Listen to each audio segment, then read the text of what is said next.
Hello అండి, నేను doctor Naini, consultant at 49 fertility centre, Karimnagar branch. చాలామంది పిల్లల కోసం బాధపడే వాళ్ళకి మనము ఫర్టిలిటీ సెంటర్కి వెళ్ళినప్పుడు కొంతమందికి ఐవీఎఫ్ ప్రాసెస్ అనేది సజెస్ట్ చేయడం జరుగుతుంది. సో ఈ ఐవీఎఫ్ ప్రాసెస్ సజెస్ట్ చేసిన తర్వాత, ప్రాసెస్ చేయించుకున్న తర్వాత ప్రతి ఒక్కరికి అది ప్రెగ్నెన్సీ అనేది కన్ఫర్మ్ కాకపోవచ్చు. సో కొంతమందికి ఈ పద్ధతి ఐవీఎఫ్ ప్రాసెస్కి వెళ్ళినా కూడా కన్సీవ్ అవ్వని వాళ్ళు ఉంటారనమాట. సో ఈ ఐవీఎఫ్ ప్రాసెస్లో మనకి సక్సెస్ రేట్ అనేది ఏ అంశాలపై ఆధారపడి ఉంటుంది అనేది ఈరోజు ఈ వీడియోలో మనం మాట్లాడుకుందాం. యూజువల్గా ఈ ఐవీఎఫ్ ఐక్సీ ప్రాసెస్ చేసినప్పుడు మనకి సక్సెస్ అనేది ముఖ్యంగా 3 అంశాలపైన ఆధారపడి ఉంటుందన్నమాట. ఒకటి పేషెంట్ ఫ్యాక్టర్స్, సెకండ్ ఏంటంటే లైఫ్ స్టైల్కి సంబంధించిన ఫ్యాక్టర్స్, అండ్ థర్డ్ అనేది ట్రీట్మెంట్కి సంబంధించిన ఫ్యాక్టర్స్. పేషెంట్ ఫ్యాక్టర్స్కి వస్తే మెయిన్గా వచ్చేసి ఫీమేల్ పార్ట్నర్ యొక్క ఏజ్ అనేది చాలా చాలా ఇంపార్టెంట్ అన్నట్టు. It plays a major role. అంటే ఇప్పుడు ఫీమేల్ పార్ట్నర్ యొక్క వయసు మోర్ దెన్ 35 ఇయర్స్ ఉంది అనుకోండి, వాళ్ళలో అంటే 35 ఇయర్స్ కంటే తక్కువ ఉన్న వాళ్ళ లేడీస్తో కంపేర్ చేస్తే సక్సెస్ అనేది తక్కువగా ఉంటుందన్నమాట.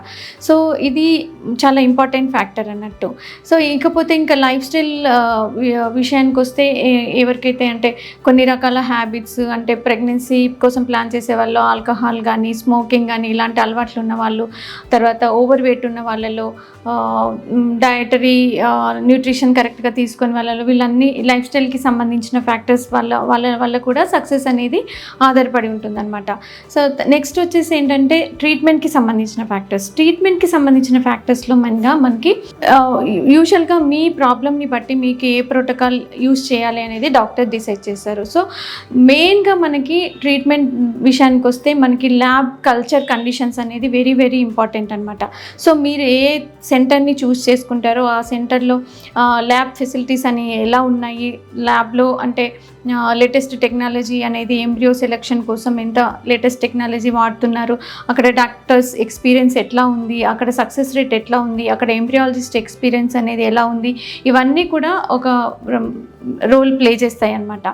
వీటన్నిటికంటే ముఖ్యంగా కూడా మనకి ఏది ఇంపార్టెంట్ అంటే సక్సెస్ అవ్వడానికి మెయిన్గా మనకి పేషెంట్ ఫ్యాక్టర్స్లో ఎగ్ ఒక క్వాలిటీ అనేది ఎలా ఉంది, స్పర్మ్ ఒక క్వాలిటీ ఎట్లా ఉంది, తర్వాత మనకి తయారైన ఎంబ్రియో క్వాలిటీ అనేది ఎట్లా ఉంది, ఆ తర్వాత యూట్రస్ లైనింగ్ అనేది ఎంత బాగుంది, ఇవన్నీ కూడా చాలా మేజర్ రోల్ ప్లే చేస్తాయి అన్నమాట.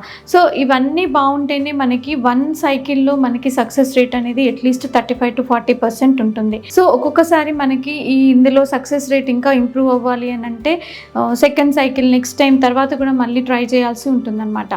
సో మీ విషయంలో మీరు ఎలాంటి జాగ్రత్తలు తీసుకుంటే సక్సెస్ అనేది ఇంప్రూవ్ అవుతుంది, మీకున్న ప్రాబ్లమ్స్కి సక్సెస్ రేట్ ఇంప్రూవ్ అవ్వాలంటే ఎలా ముందుకెళ్ళాలి అనేది మీ కన్సల్టెంట్ డాక్టర్తో డిస్కస్ చేసి ఆ రకంగా మీరు ట్రై చేయాలన్నమాట. Thank you.